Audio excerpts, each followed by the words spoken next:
Então agora nós estaremos entrando nas cartas pastorais. Cartas pastorais. Quais são as cartas pastorais, irmãos? As epístolas pastorais. Mas deixa eu fazer uma Timóteo. pergunta antes de irmos e mergulhar aqui. O que vocês acham quando nós temos essa terminologia chamando cartas pastorais? Vamos fazer aqui um debate. O que vocês acham dessa definição? O cuidado que Paulo tem, né, por Timóteo, por Tito, dá para ver claramente nas cartas que ele expressa um cuidado todo especial por esses dois discípulos muito amados que ele tem. Então ele expressa um cuidado todo especial para os discípulos, mas isso é importante, sim. Mas e por que convencionou-se de chamar cartas pastorais? São instruções, né? São novos na caminhada espiritual e Paulo, experiente como é, deu instruções para que eles pudessem, nessa sua caminhada de fé, perseverar. Joia. Então vamos lá. Eu quero fazer um debate aqui. Então, essas cartas serviam para instruções de Timóteo e de Tito, para que eles pudessem se pontuar e para que eles pudessem ajudar também aqueles novos ministros que fossem se despontando, não só como pastores, como diáconos, né? Mas aí eu torno a perguntar. Essa convenção de chamar cartas pastorais também não deu, na maioria da igreja, a ideia que são cartas dirigidas apenas a pastores? Sim, também acho. Acho que o título Cartas Pastorais e Cartas Gerais aí dá essa ideia mesmo de especificação, entendeu? A toda a liderança de todas as igrejas que tem a liderança dos pastores. Ou seja, parece que e os demais?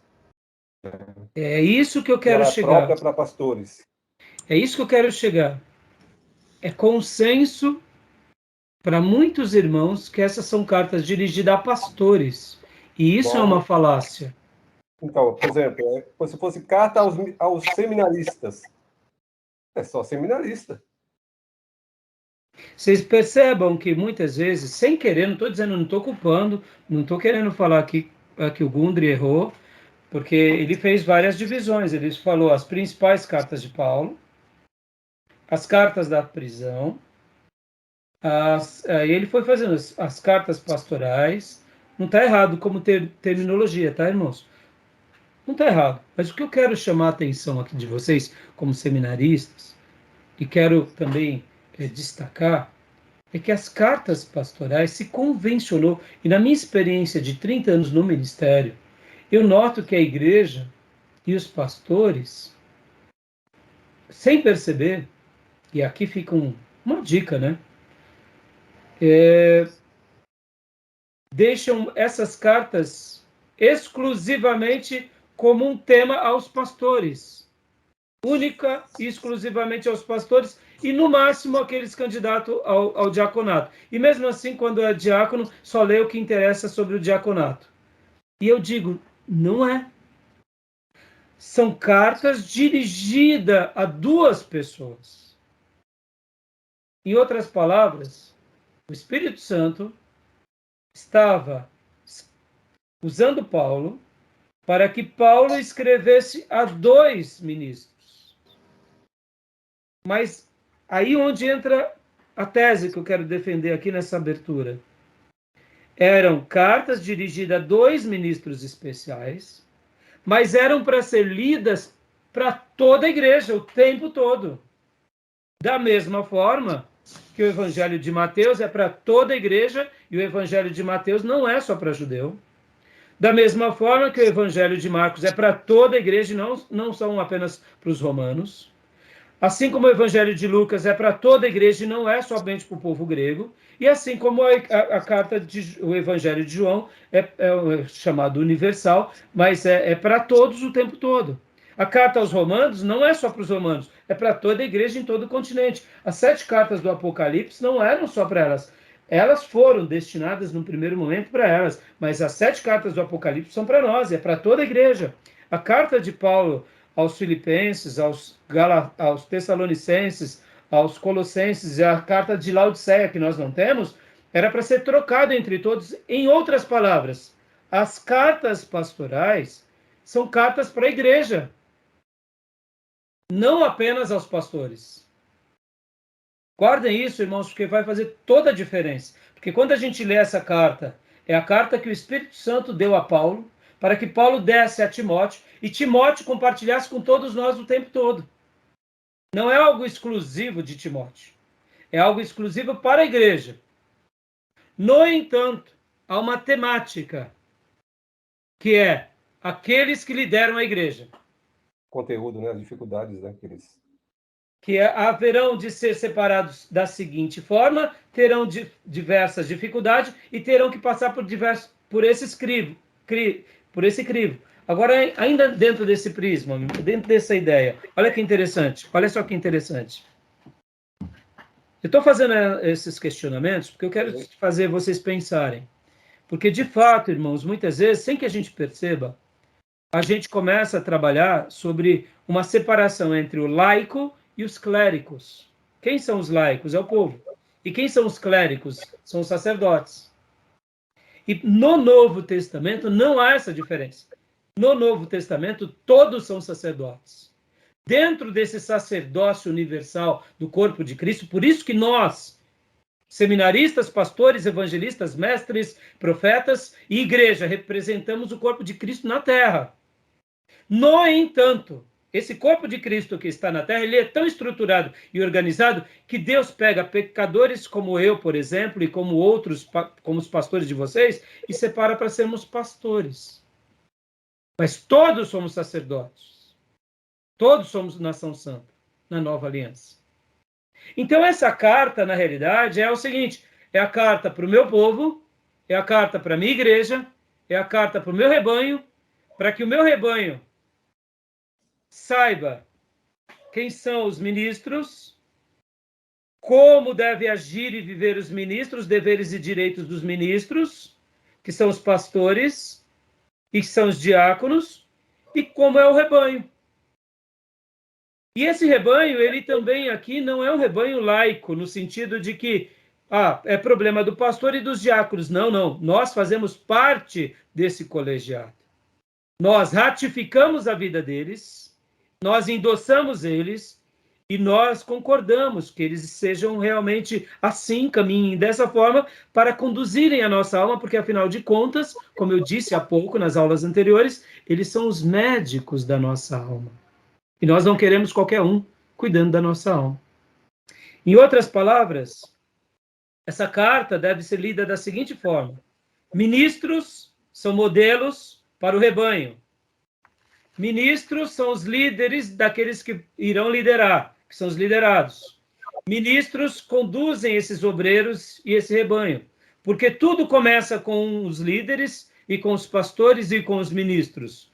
Mas esse rebanho não é um rebanho laico, é um rebanho de ovelha preciosa, que vai estar em harmonia e em submissão a esses líderes para fazer uma obra exemplar, como igreja de Jesus na terra, como corpo de Jesus na terra, como sacerdócio real na terra.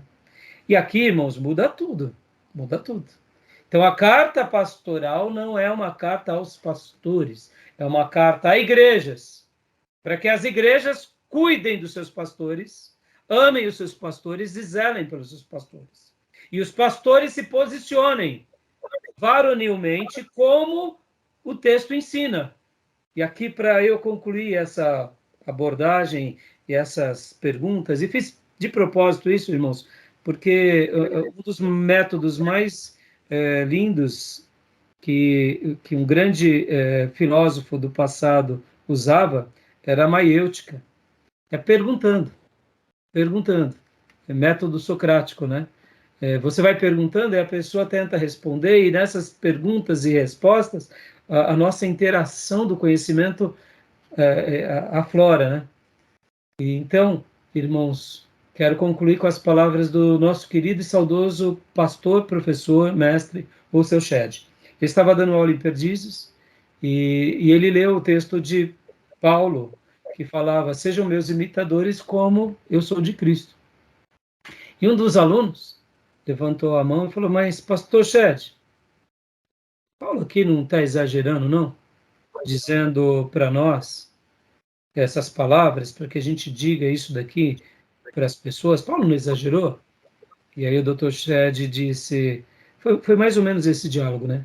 O Dr. Shed disse também algo do tipo: filho, se você não está pronto para dizer isso para as pessoas que te ouvirão, então vai vender tomate na feira, vai fazer outra coisa. Porque se você não está se preparando para dizer isso para as pessoas, então você não serve para o ministério de Jesus. Meus irmãos, eu tenho o Dr. Shed como uma referência para a minha vida. É um homem de oração, é um homem de estudo, é um homem de consagração. É um homem que deixou uma marca maravilhosa no meio da igreja brasileira e do mundo, e mostrando o que é verdadeiramente ser um servo de Deus. Ele era um batista tradicional, mas um crente cheio do Espírito e um pastor magnífico. Então, se nós, como ministros, não estamos de acordo de dizer essas palavras ou de viver essas palavras, façamos outra coisa. Vamos ganhar dinheiro, vamos construir empresa, mas não vamos fazer ministério na Igreja de Jesus, tá bom? E essa carta, ela é uma carta para a igreja e para ministros desse calibre, que vão dizer: sejam meus imitadores como eu sou de Cristo. Tá bom, meus irmãos? Talvez você diga: mas pastor, e quando nós não conseguirmos ser imitadores de Cristo como deveríamos? Então sejamos leais.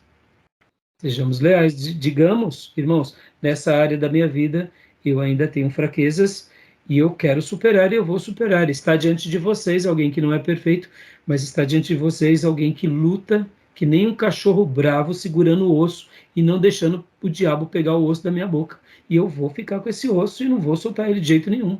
E é assim que a gente tem que ser. Tá bom, meus irmãos? Joia? Beleza? Alguém quer fazer alguma pergunta?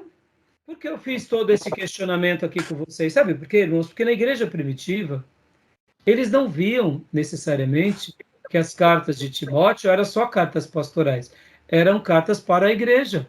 Ao invés de ser uma carta dirigida a uma igreja local, foram duas cartas, ou três, né? No caso, duas delas a uma mesma pessoa, dirigida a dois servos. Pensem, irmão, oh meu Deus do céu, Espírito Santo devia ver esses dois irmãos, Timóteo e Tito, como pessoas magníficas. Eles deviam agradar o coração do Pai, como foi Elias, como foi Enoque no Novo Testamento. Timóteo era um discípulo de Paulo tão dedicado que o Espírito Santo deixa duas cartas para ele. Oh, meus irmãos, coisa maravilhosa. A carta de Filemão foi ali um pedido de: olha, assim como eu salvei você, você tem uma dívida comigo, perdoa o irmão aqui. É diferente. Essa carta é uma carta exclusiva a dois crentes. Oh, meus irmãos. Só que na igreja primitiva, ela não tinha essa conotação apenas pastoral. Ela servia mais aos pastores, mas ela era para a igreja ser lida. Então, irmãos, ela é uma carta que a igreja precisa ser lida. É uma carta que a igreja precisa ver. A igreja precisa... E aqui mais uma coisa, para eu concluir esse pensamento. Olha só que coisa linda. O pastor, irmão, tem que ser o modelo da igreja. Simples assim. E por ele ser o modelo da igreja, ele diga: leiam Timóteo e sigam os meus passos como eu sigo os passos que está aqui em Timóteo. Pastor, essa carta, como que a gente tem que ler? A gente tem que ler na seguinte perspectiva. É uma carta de Deus para todo crente, em especial ao pastor, e o meu pastor tem que viver assim e eu tenho que seguir os passos do meu pastor. Porque eu estou numa igreja do Deus vivo, eu tenho um líder que cuida da minha alma. Simples assim. Tá bom, meus irmãos? na minha experiência, eu notei que muitos pastores, por exemplo, vão dar ênfase quando é questão de ordenação pastoral, entendeu? Não sei se o pastor Johnny também já notou isso na experiência dele, mas não é uma carta que a igreja estuda ela. Não é, a igreja geralmente não estuda muito essa carta. Estuda muito Atos, estuda muito Coríntios, Romanos, Efésios. Mas essa é uma carta que tem que ser estudada, porque ela é uma carta que serve como referências do líder para os seus liderados. Em outras palavras, eu diria que é uma das cartas mais pessoais do Novo Testamento. É uma carta onde é como se Deus estivesse dizendo: minha igreja, é assim que eu quero todos vocês, seguindo os passos do seu pastor. E pastor, abre os olhos, você é o primeiro da fila.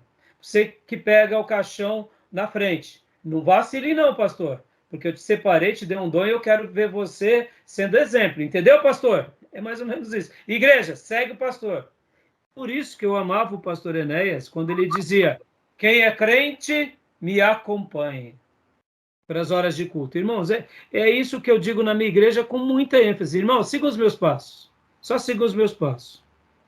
Faço o que eu faço. Agora, se você conseguir fazer coisas melhores do que eu, ótimo, vou aprender com você. Mas siga os meus passos. Porque no dia que eu estiver seguindo os passos de vocês, eu entrego o pastorado. Não tem sentido eu ser o líder deles. Concorda? Estou seguindo os passos dos irmãos. Os irmãos estão mais dedicados, mais consagrados, mais piedosos, mas não tem sentido. Quem que tem que estar na frente? Quem tem que segurar o caixão na cabeça, ali na frente, seguindo? É o líder. A liderança, tudo começa com o líder, tá bom, meus irmãos? Então vamos lá para os slides. E Júnior, leia na perspectiva da ovelha, senão você vai ficar cobrando seus pastores.